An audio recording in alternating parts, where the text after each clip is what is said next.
In today's video, we're going to be taking a look at Victor Wembanyama and really trying to figure out what his future potential could be. Because we've really never seen a prospect like this. Somebody who is well over 7 feet tall, who's being compared to Kevin Durant, Chet Holmgren, but is still bigger than them. This is going to be interesting. Let's get down, let's check him out.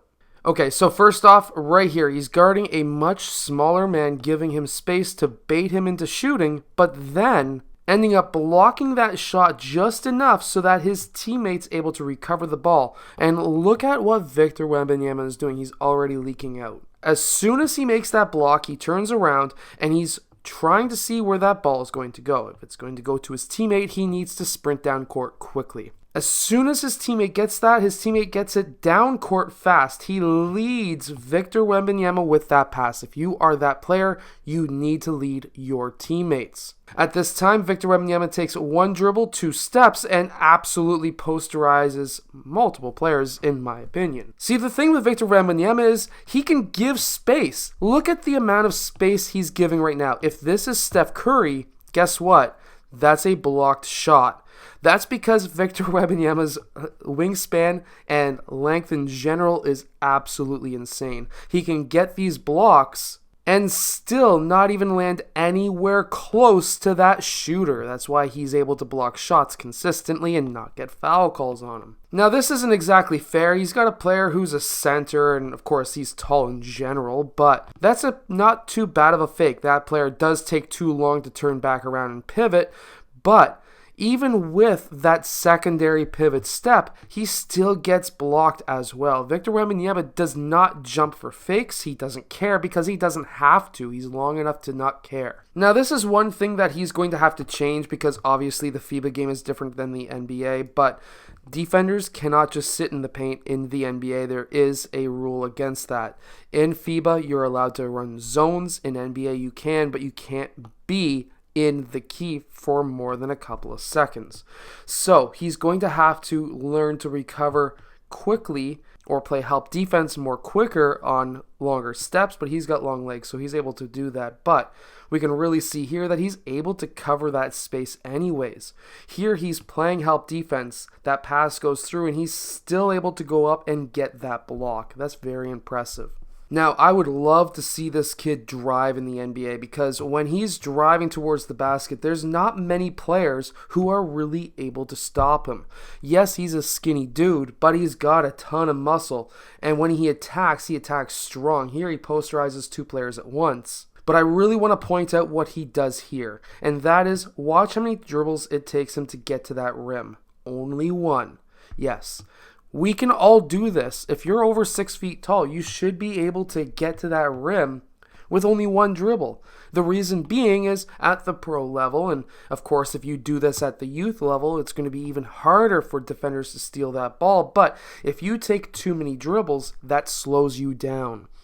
That also gives the defender more opportunities to steal the ball. So by only doing 1 dribble to get to the rim, you can get to the rim faster, but also with less of a chance of getting that ball stolen. And let's not forget to mention the fact that in screen and rolls, he's absolutely deadly. He is so big coming off of those screens, and if his man hedges at all, there is 0 chance a guard is going to be able to stop this because that is extremely high to be able to try to block the alley-oop, and I don't think there's anybody in the NBA who can do that. Now, I've said this about Kai Soto, and I'm going to say this again.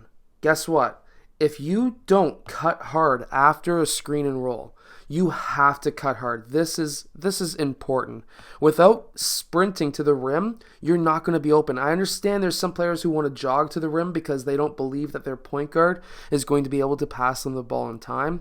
Well, guess what? It doesn't matter if you're a kid or if you're an adult. You have to sprint to that rim. If your point guard's not getting you the ball and that ball goes behind you, it's not your fault. It's theirs. They need to be faster. This time he's set up in a staggered screen. He's the secondary stagger, and he's going to roll towards that rim. It all depends on what the defenders are doing. If his man hedges, and we see that there's nobody covering that secondary secondary screener, and he rolls to the rim, well, guess what? They run this a lot in the NBA, and they'll be running it a lot for Victor Wembanyama as well. Now, coming off of this screen and roll, there's a wide open lane, and most players, I'll tell you right now, when they get that pass into the paint, and that's collapsing multiple defenders, they're going to be looking to kick this out. But guess what?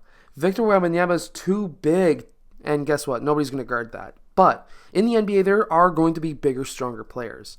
So if this doesn't work for him, he's going to have to learn to kick that pass out to the corner for a three-point shot. We have to remember also that the NBA is all about threes right now. And knowing how to kick that pass out for him is going to be very important because that's what most offenses are going to be calling for. He's also learned how to absorb contact. He gets hit pretty hard right there, but when he gets hit, he's trying to time it so that that inside foot is right there so that he can then kick that right foot out to support himself, to push himself back so that he can contest or potentially block, which he does here, that shot. And then he can even be on a totally different player and still get that block done as well. Defensively, he's a beast. He's also very good. He's calling for the ball right here at seeing open lanes and nobody guarding him. This is a massive mistake.